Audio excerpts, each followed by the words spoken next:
How many times do we feel a sense of being overwhelmed? Overwhelmed by the task, overwhelmed by our emotion, overwhelmed by the life itself. And why does we get into this circle of being overwhelmed, then procrastinating the things and becoming all the more overwhelmed?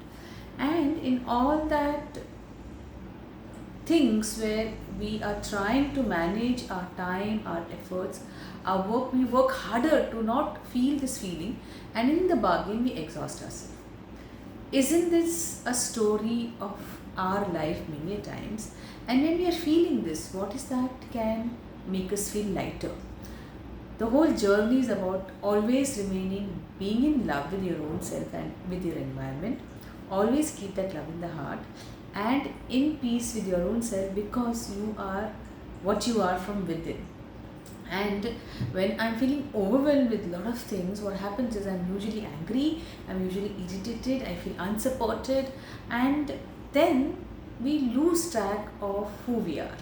And hence, it's very important, whatever, however, and whatever is making you feel overwhelmed, we really need to know how to deal with our feelings. Hi, I'm Dr. Deepa Shetty, speaking from my clinic called Saukhyam. The mission of Saukhyam is well-being of all.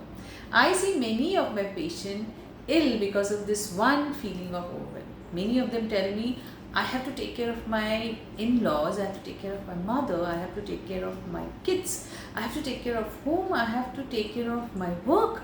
How do I balance my work and my family? I have to go for a social function, I have to manage mates. So many of the tasks are actually running in the mind of a woman who's taking care of the house when she's trying to balance, or in the mind of a man also when he's trying to deal with the finances, he's trying to come back home and deal with his family, and then when he's trying to find some time for himself and go with the friends. So many of things happen simultaneously that we lose track of what can I do to really do everything with a high energy. So today let's find out the strategies to do so. Overwhelming feeling in itself is not something which need to be discussed in terms of whether the tasks are that important that you should feel overwhelmed, but it's important to understand, because what happens is this thinking and this feeling will shadow your cognitive brain, and there can be a cognitive failure leading into forgetfulness, slowness, mental slowness, lack of concentration, and feeling exhausted, tired, low on energy all the time. And then this becomes one more overwhelming feeling, or already you are feeling. So then you have to take care of health also of yours. The only thing that's helping you to deal with this whole situation is you yourself in a great mental and physical health. When you're not able to do that also, then it is another overwhelming feeling out there. Hence, it's very important. Let's understand the strategy to deal with this feeling. First and foremost, recognize the primary source of this feeling. So if you have 100 things that you have to take care and do, then find out what is that one important thing that I can do, or what can I take out from this plate. 80 to 90% of these things which is not needed should be taken out. Now your first question, or rather the thought will be, all of them are important. Isn't my health important? Isn't my kids important? Aren't my parents important? Isn't my work not important? Everything is important. So how do I let go of anything on that plate? Everything has to be taken care. Yes, it has to be. But what's important, let's keep the thought in the mind, what thing can I keep in this plate which can reduce 80-90% of the stress of being overwhelmed from my head.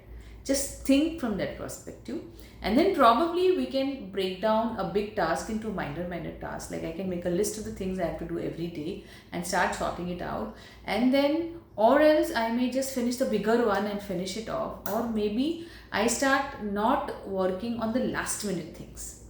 So if I make a plan, probably I will not end up doing everything at the last minute. That may save my energy. So first and foremost, find the primary source from where this feeling is coming. Second, set a boundary for your time and work, which means certain amount of time is allocated to different kinds of work that you do in a day. So if you have to take your pet to the clinic and you have to go to the work also, what is the primary thing that's important? Can I do in the week this work in this time? So allot a time for every work, and try to say no to many things which are not important at that moment. So So learning to say no is also very important. Some work are not yours. It can be delegated to somebody else and somebody else can take care of it. And probably when you do that, you are freeing some time of yours.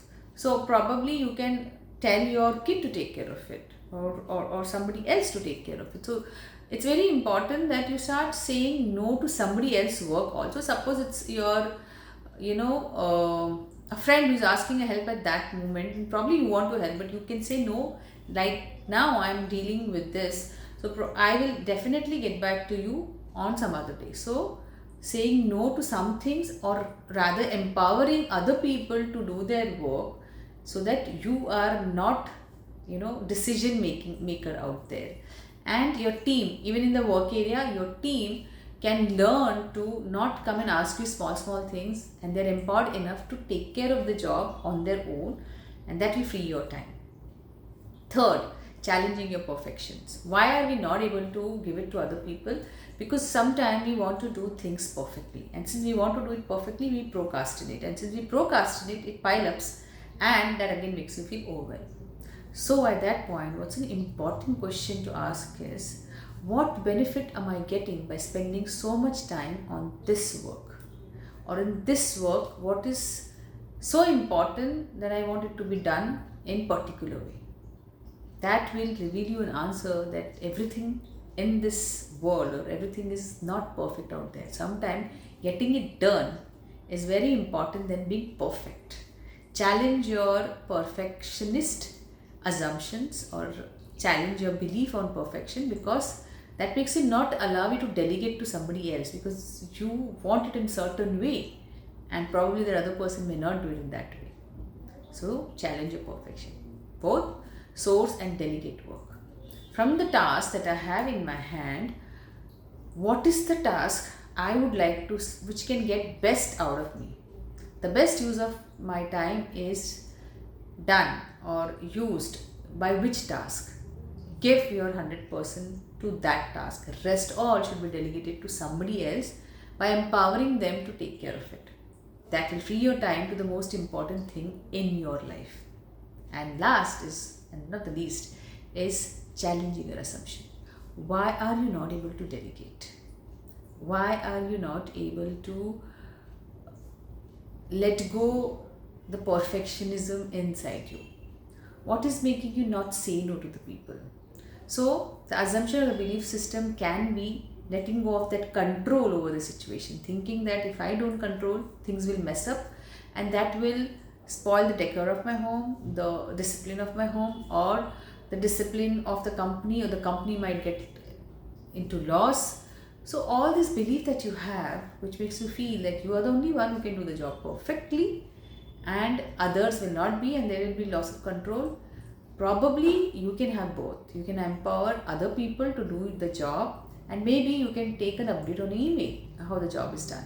Rather than getting angry on it, allowing them and appreciating them for what they have done, and then letting them know how it can be done the best, can make you feel far more better than thinking I have to do everything alone. Overwhelming or being overwhelmed is a feeling that can be definitely reduced in frequency and its intensity by acknowledging and debunking your own belief system around that feeling. When you do that, you broaden your perspective, your viewpoint from a contracted viewpoint, and that will allow you to breathe in that world and be happy and loving in that world. Remember, whatever you do, you don't change that core being of you, which is a loving and a very joyful being, and you would want to give it to others too, and you would want to make others also feel the same. That's when you actually feel one with your own self and then one with the others. Hope this video has added some value to your life. Do like and comment on my video. Thank you for listening to me. See you.